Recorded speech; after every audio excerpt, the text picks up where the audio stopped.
Hi everyone, exam medicine channel में आप सभी का स्वागत है।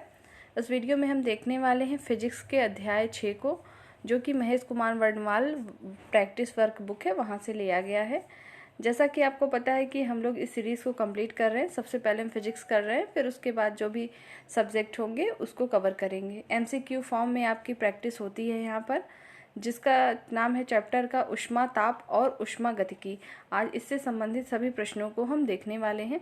इलाहाबाद हाई कोर्ट में आपके समीक्षा अधिकारी, सहायक समीक्षा अधिकारी, कंप्यूटर सहायक और अदर जो भी वनडे एग्ज़ाम हो रहे हैं आने वाले टाइम में, आप सभी लोगों के प्रैक्टिस के लिए बहुत ही यूज़फुल है ये सीरीज़। जिन लोगों को इसकी पूरी सीरीज़ देखनी है, प्लेलिस्ट बना दी गई है, वहाँ से आपको सारी चीज़ें देखने को मिलेंगी। चलिए देर न करते हुए हम लोग अपने प्रैक्टिस को कंप्लीट करते हैं और आज के पहले प्रश्न को देखते हैं।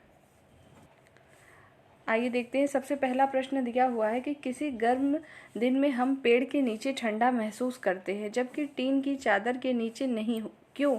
यह कारण पूछा गया है कि अगर आप किसी पेड़ के नीचे अगर आप बैठे हैं तो आपको वहाँ ठंडक महसूस होती है, लेकिन अगर वो टीन की चादर है और उसके नीचे हैं तो ऐसा नहीं होता है। इसका कारण पूछा गया है।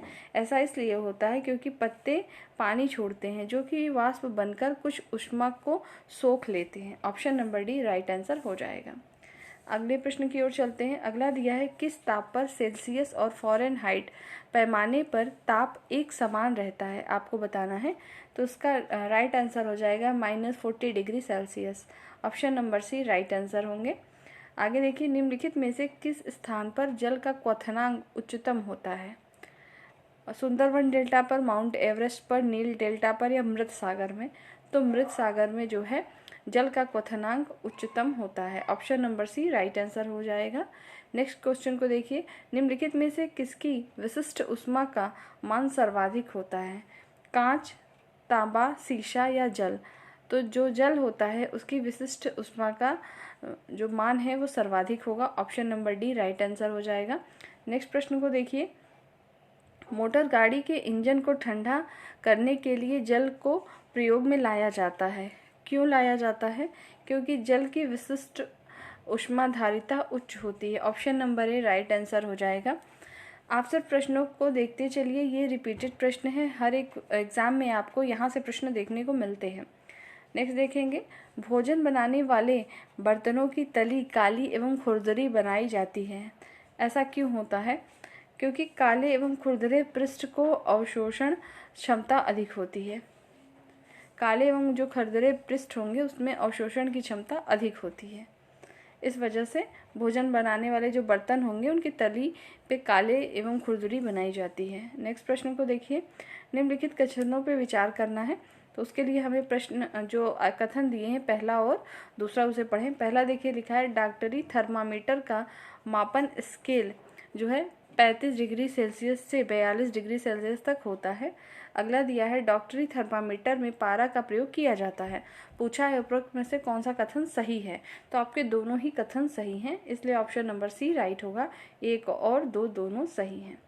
आगे देखिए, यदि समतापीय प्रक्रम में किसी गैस को ऊष्मा दी जाए तो क्या होगा? तो गैस धनात्मक कार्य करेगी। Option number B right answer होगा। आप चाहें तो जो विकल्प के चारों प्रश्न दिए हैं आप उसको ध्यान से पढ़िए और फिर उस चीज़ को कर सकते हैं।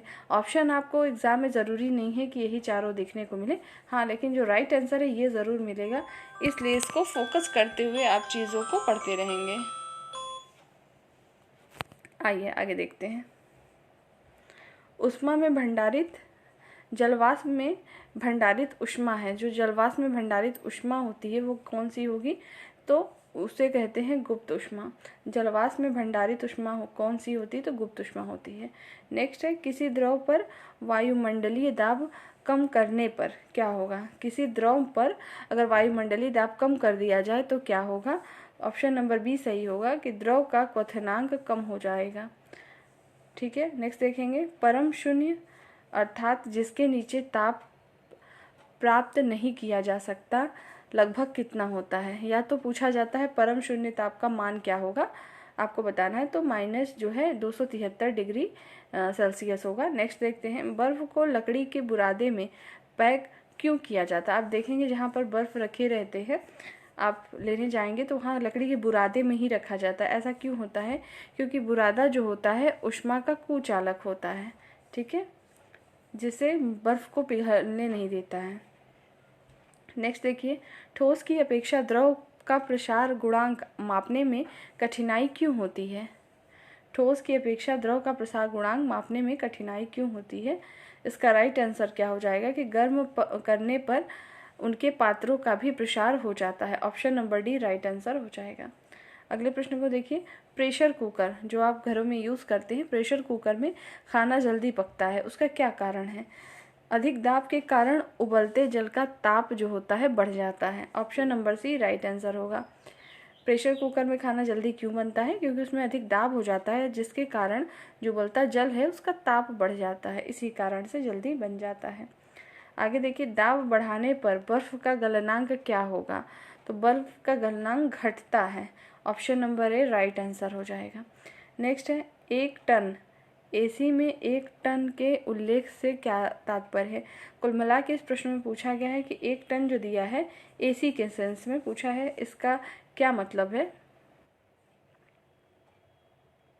तो देखिए, इसका मतलब ये होगा कि जब यह 1 टन द्रवीभूत जल मतलब 0 डिग्री सेल्सियस पर को 1 घंटे में ठोस बर्फ में परिवर्तित कर दे, ये इसका 1 टन का मतलब होता है। नेक्स्ट देखेंगे, निम्नलिखित द्रवों में कौन सा ऊष्मा का बहुत अच्छा चालक होता है?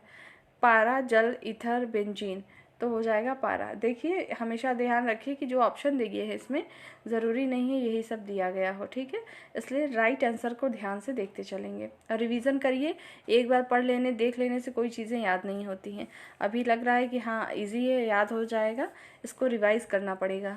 आगे देखेंगे, पानी से भरी डाट लगी बोतल जमने पर टूट जाएगी, क्योंकि जमने पर जल का आयतन बढ़ जाता है, ठीक है। अगर पानी से भरी हुई डाट लगी हुई कोई बोतल है, वो जमने पर टूट जाती है, उसमें बर्फ़ अगर जम गया तो उसका क्या कारण है? क्योंकि जमने के बाद जल का जो आयतन होता है वो बढ़ जाता है। नेक्स्ट देखेंगे, ऊष्मा विकिरणों की गति होती है, किसके बराबर होती है? ध्वनि के बराबर, प्रकाश के बराबर, या पराश्रव्य तरंगों के बराबर, या उपरोक्त में से कोई नहीं। तो option number B right answer होगा कि प्रकाश के बराबर होती है। नेक्स्ट देखेंगे, पर्वतों एवं आच्छादित हिम सूर्य की गर्मी द्वारा एक साथ न पिघलने का क्या कारण है? पर्वतों पर आच्छादित हिम सूर्य की गर्मी द्वारा एक साथ न पिघलने का कारण क्या है? जैसे कि मान लीजिए कोई पर्वत है, उसमें ढेर सारे हिम पड़े हुए हैं, एक साथ सब नहीं पिघल जाते हैं या एक साथ नहीं हटते, उसका क्या कारण है, यही पूछा गया है। इसमें संलग्न की जो है संगलन की गुप्त ऊष्मा उच्च होती है, इसी कारण से ऐसा होता है। तो option number A right answer हो जाएगा इसका।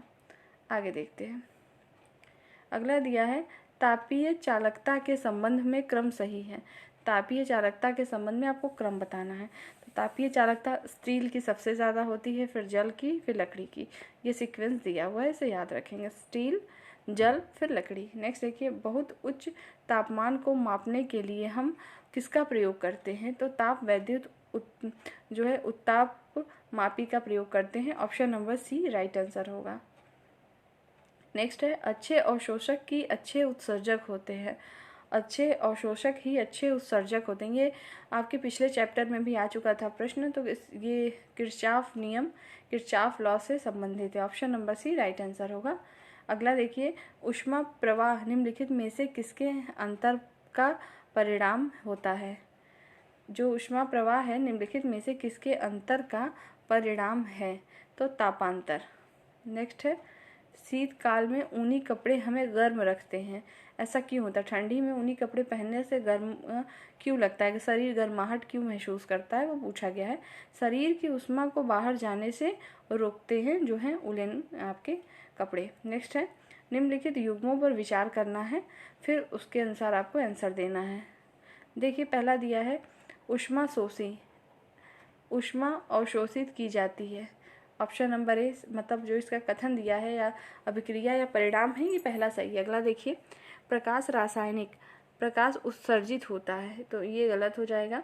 नेक्स्ट है, विद्युत रासायनिक मतलब विद्युत उत्पादित होती है, तो ऑप्शन जो है 3 सही है। इसके अकॉर्डिंग 1 और 3 सही होगा, तो ये आपका राइट आंसर हो जाएगा ऑप्शन नंबर सी। मिलान करना था कि कौन सा सही है, आगे देखेंगे। वह ताप जिस पर बर्फ, जल तथा वाष्प संतुलन में रहते हैं उसे क्या कहते हैं?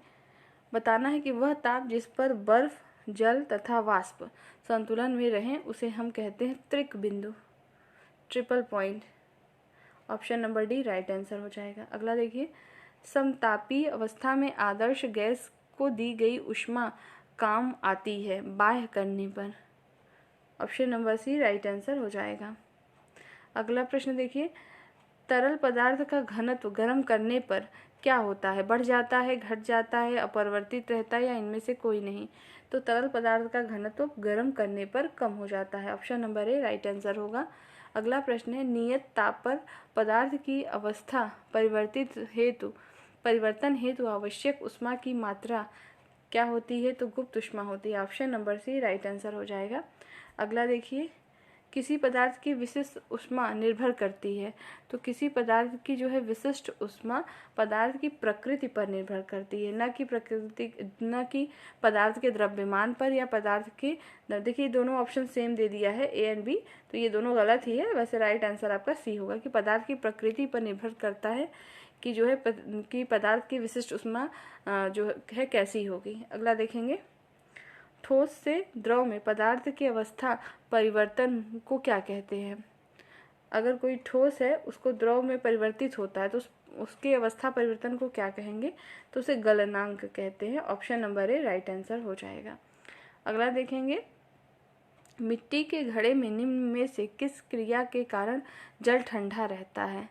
जो मिट्टी का घड़ा या सुराही होता है उसमें जल ठंडा रहने का कारण क्या है? वाष्पीकरण। Option number B right answer हो जाएगा। नेक्स्ट देखेंगे, आदर्श कृष्णिका किसकी विकिरण को अवशोषित कर सकती है? तो केवल उच्च तरंग दैर्ध्य को अवशोषित कर सकती है।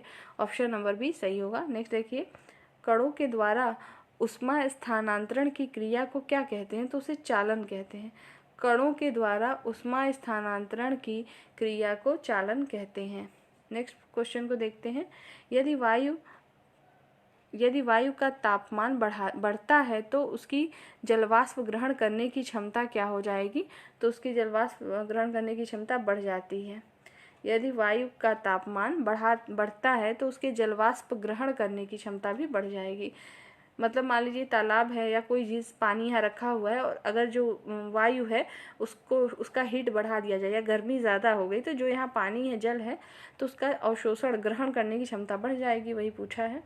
आगे देखेंगे, जब शुद्ध जल प्रबलता से उबलता है तो सतह की ओर उठने वाले बुलबुले मुख्यतः किससे निर्मित होते हैं? बताना है। तो वो निर्मित होते हैं जलवाष्प से। Option number D right answer हो जाएगा।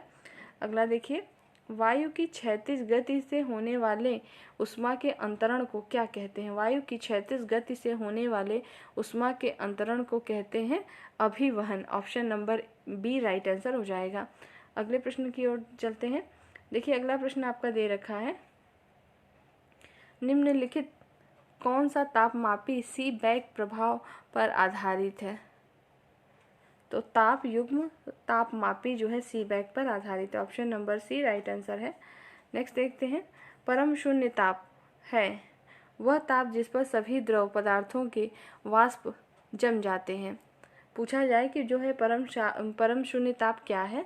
तो वह ताप जिस पर सभी द्रव पदार्थों के वाष्प जम जाते हैं। नेक्स्ट है, शरीर का तापक्रम ज्ञात करने के लिए किस तापमापी का प्रयोग करते हैं? शरीर का तापक्रम ज्ञात करने के लिए किस तापमापी का प्रयोग किया जाता है? तो द्रव तापमापी का प्रयोग करते हैं। Option number A right answer हो जाएगा। नेक्स्ट देखेंगे, शीशे की छड़ जब भाप में रखी जाती है इसकी लंबाई बढ़ जाती है परंतु इसकी चौड़ाई क्या होती है? आपको बताना है कि जो शीशे की छड़ है भाप में रखी जाती है तो उसकी लंबाई तो बढ़ती है, लेकिन पूछा है चौड़ाई में क्या फ़र्क आता है? तो चौड़ाई जो होती है वो अव्यवस्थित होती है। Option number C right answer होगा। अगले प्रश्न को देखिए, सामान्य स्थिति में मानव शरीर का तापक्रम कितना होता है या कितना होना चाहिए? तो 98 तो याद रहता है आपको, लेकिन याद रखेंगे 98.5 degree Fahrenheit. Option number B right answer होगा। नेक्स्ट देखिए, संपूर्ण विकिरण उच्च तापमापी किस सिद्धांत पर आधारित होता है या आधारित है? तो स्टीफन नियम पर आधारित है। नेक्स्ट है, रेफ्रिजरेटर में खाद्य पदार्थ ताज़ा रखने हेतु सुरक्षित तापमान कितना है? जो रेफ्रिजरेटर होता है कोई खाद्य पदार्थ को सुरक्षित रखने के लिए सुरक्षित तापमान पूछा गया तो 4 डिग्री सेल्सियस होता है। Option number D right answer हो जाएगा। तो इस चैप्टर में इससे संबंधित इतने ही महत्वपूर्ण प्रश्न थे। आप MCQ फॉर्म में इसे प्रैक्टिस करिए। 1 लाइनर फॉर्म में भी आपको चीज़ें दी जाती हैं, आप चाहें तो वहाँ से भी रिवीजन कर सकते हैं। आप इस सीरीज से केवल प्रैक्टिस और रिवीजन ही कर सकते हैं। डीपली अगर आपको पढ़ना है तो आपको बुक से पढ़ना पड़ेगा। इलाहाबाद हाई कोर्ट के लिए बेहद ही महत्वपूर्ण है ये सेक्शन, क्योंकि 150 प्रश्न आपके GK के पूछे जाते हैं। इस वीडियो में सिर्फ इतना ही। नेक्स्ट वीडियो में हम फिर मिलेंगे, और यदि आपको इसकी PDF चाहिए तो टेलीग्राम लिंक पर शेयर कर दी जा रही है, आप वहाँ से ले सकते हैं। नेक्स्ट वीडियो में फिर मिलते हैं, तब तक के लिए टेक केयर, जय हिंद।